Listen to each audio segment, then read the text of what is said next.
Hello friends. तो आज के डेली ट्यूशन व्लॉग्स में हम लेकर आए हैं, मैंने आज ट्यूशन में बच्चों को क्या करवाया है वो मैं आपको दिखाने जा रही हूँ। तो ये थर्ड क्लास का बच्चा है जिसको मैंने नंबर्स नेम दिए थे 971 से 990 तक हैं। ये इसने प्रॉपरली पूरे किए हैं। थोड़े मिस्टेक्स किए हैं, कहाँ पर कैपिटल लेटर लिखना है कहाँ पर नहीं लिखना है, क्योंकि बच्चों की जब नोटबुक आप चेक करते हो तो उसकी अगर आप छोटी छोटी मिस्टेक निकालोगे तो बच्चा नेक्स्ट टाइम वो मिस्टेक कम करेगा। तो ये चीज़ का आपको ध्यान रखना है। उसके बाद है ये क्लास फर्स्ट की इंग्लिश की नोटबुक है, ग्रामर में उसको अपोजिट करवाए थे और ये मैंने उसका टेस्ट लिया था। 15 अपोजिट थे, उसमें से उसको 12 मार्क्स आए हैं। अच्छा किया है बट कुछ नहीं किया था, 3 उसने नहीं किया था। बट इसमें भी आप देख सकते हैं मैंने छोटी छोटी मिस्टेक्स जो है उसका थोड़ा स्पेलिंग मिस्टेक है वो मैंने निकाला है। नोटबुक चेक करते हुए सबसे पहले आपको इस चीज़ का ध्यान रखना है, बहुत ज़रूरी है। ये है मेरी एलकेजी की स्टूडेंट जिसको आज मैंने हिंदी में ख से खरगोश, ग से गाय, घ से घड़ी तक करना सिखाया है। ये देखिए घ उसको लिखना नहीं आया है तो मैंने उसको कट किया है और अगेन HW में करने के लिए दिया है। ये मैंने वापस उसका टेस्ट लिया था जो उसने बिना देखे लिखे क ख ग घ। घ उसने सही नहीं लिखा है, मैंने पूरा कट कर दिया है उसका। ये मैंने होमवर्क में उसको दे दिया है घ से घड़ी और उसको बताया कैसे लिखना है। ये उसके बाद क्लास 4th का है। हिंदी में जो शब्दार्थ होते हैं वो है, आजकल बच्चों में क्या बच्चों की बुक में क्या आने लग गया है, हिंदी के साथ साथ में उनके इंग्लिश की मीनिंग भी आते हैं। तो सेम वही है, यहाँ पे भी मैंने जो बच्चे ने मिस्टेक की है वो उसको निकाला है।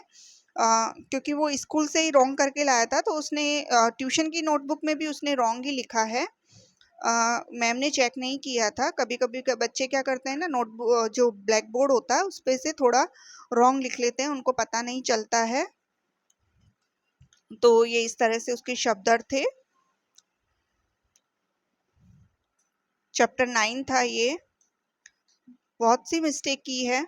उसके बाद ये नर्सरी क्लास का बच्चा है जो मेरा बेटा है और उसे मैं खुद ही ट्यूशन पढ़ाती हूँ। जो नर्सरी में पढ़ता है उसको मैंने ये हिंदी में खड़ी लाइन दी है पहले।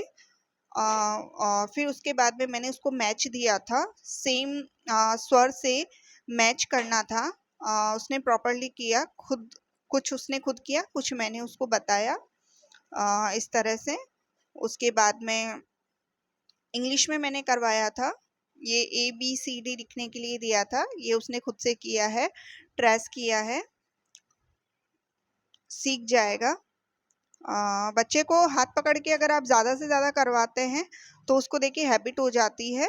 ये देखिए ये 1 और 2 उसने ट्रेस किया है, उसके बाद 3rd से लेकर 10 तक मैंने उसको हाथ पकड़ के करवाया था। क्योंकि उसको लिखना नहीं आ रहा था और मैं उसको हाथ पकड़ के करवाती हूँ, तो जब हाथ पकड़ के करवाती हूँ करने लग जाता है ये। उसके बाद में उसका क्लास 6 है मेरा स्टूडेंट, उसको मैंने ये टेस्ट लिया था और आप देख सकते हैं हिंदी में बहुत सी मिस्टेक की है और इसी मिस्टेक की वजह से उनके मार्क्स कट हो जाते हैं। बच्चे कहते हैं हिंदी बहुत सरल है, इजी है, बट ऐसा बिल्कुल नहीं है। ये देखिए उसने क्वेश्चन में कितनी मिस्टेक्स की है और ये मिस्टेक उसने स्कूल की नोटबुक में भी की है, इसीलिए उसने आंसर जो ट्यूशन में जब मैंने उसका टेस्ट लिया तो उसने उसमें भी रॉन्ग किया है, क्योंकि उसने वही लिखा है जो उसने नोटबुक में लिख रखा है। तो ये बच्चे को समझ में आना चाहिए कि वो क्या बोल रहा है और क्या लिख रहा है, ये अंतर। क्योंकि आजकल स्कूलों में क्या हो गया, रटन विद्या हो गई है, सिर्फ रटन विद्या करवाई जाती है, उनको शुद्ध बोलना, शुद्ध करना, ये सब सिखाना बहुत ज़रूरी है। Thank you for watching.